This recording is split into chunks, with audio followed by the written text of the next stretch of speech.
And that was not all. Having dictated these instructions, which he only signed on the 26th when Marchand had made a fair copy of them, he then wished to lock the 3 boxes containing his snuff boxes. He wrapped them up in green silk, sealed them with his arms, and gave the keys to Marchand, whom he made custodian of them. Even this little job was continually interrupted by his vomiting. Feeling very exhausted, but wanting to finish, he requested a glass of Constantia wine, and almost immediately the pains became worse. "It feels like the blade of a razor cutting me," he said, but even when the vomiting became more frequent, he would not abandon his work. When the doctors arrived, he detained them for a while, along with the Grand Marshal, and gave instructions for his burial. He desired to be buried on the banks of the Seine, or, if that was not permitted, on an island at the confluence of the Rhone and the Saône near Lyons, or, as a last resource, in the cathedral at Ajaccio. But he continued, "The English government has foreseen my death, and in the event of orders being given that my body shall stay on this island, which I do not think likely, have me buried in the shade of the willows, under which I have often rested on my way to Hut's Gate, near the spring from which you bring me water every day." On the 27th he again shaved in bed, and at 3:30 he got up and leaned on Marchand as Saint-Denis reached his armchair on the table, where his covered lamp, his writing materials and paper, and various sealed packets on the chest of drawers. He sent for Masson, Bertrand, and Vignali, and instructed them, along with Marchand, to prepare an official report testifying to the existence of a will, codicils, and directions to his executors. This necessitated much writing, because each witness had to countersign each of the 7 packets, 3 of which were tied together with red ribbon, and then to place his seal on the green ribbon in which the emperor had wrapped his snuff boxes. When this business was finished, the emperor was left alone with the Abbé Vignali. This was to hand him in the secret of the confessional a duplicate of the will and codicils, which he had copied himself, so as to be as valid as the original, lest the latter be seized by the English or destroyed. Marchand returned upon the abbé's departure, and the emperor, who was lying back, entrusted him with the originals of his will, codicils, and the Maison Lafitte receipts, so that after his death he could hand them to Count Montalon in the presence of General Bertrand and Vignali.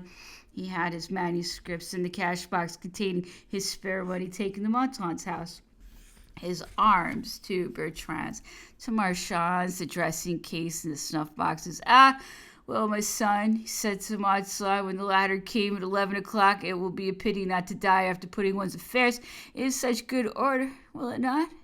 Prostration increased on the 28th, although consciousness never left him. The doctors had thought that the emperor might get more air in the drawing room than in his bedroom, and for several days everything had been ready to move him. One of the camp beds was put between the window in front of the fire. A screen covered the door, and near the head of the bed was a small table. The emperor asked if everything was ready, and with great difficulty got out of bed, put on his dressing gown and slippers, and refusing to be carried, reached the other bed with the support of Montalon and Marchand, saying, "I have no more strength.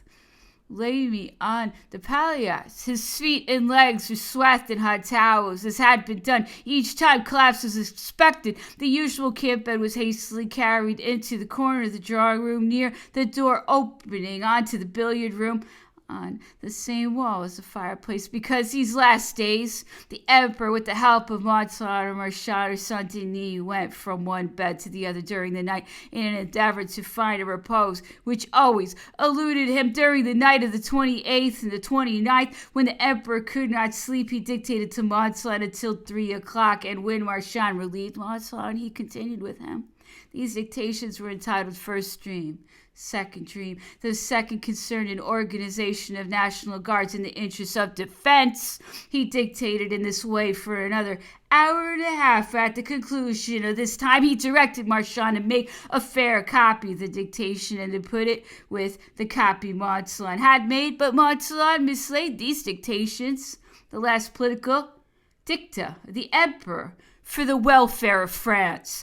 On the morning of the 29th, he considered revising the 8th codicil, but weakness prevented him. Nevertheless, he dictated 2 letters to Masson addressed to Lafitte and Baron de la Beerie, begging the latter's former treasurer to send Masson the capital and interest of his private exchequer, and the former, the banker, to liquidate the sum of 6 millions granted to Masson, Bertrand, and Marchand, and in exchange for the receipt to pay the interest on it. These 2 communications, although drawn upon the 29th, bore the date of the 25th. Marchand, who copied them, noticed this, but no one paid any attention to it. These 4 hours' work exhausted the emperor, who talked a lot during the evening, sometimes with difficult articulation, solely about his son, and wanted to dictate new bequests to Marchand in the unlighted room. And so he left to his son his house in Ajaccio and all his possessions around Ajaccio, the rents of which would benefit him to the extent of £50,000. Fanciful fortunes.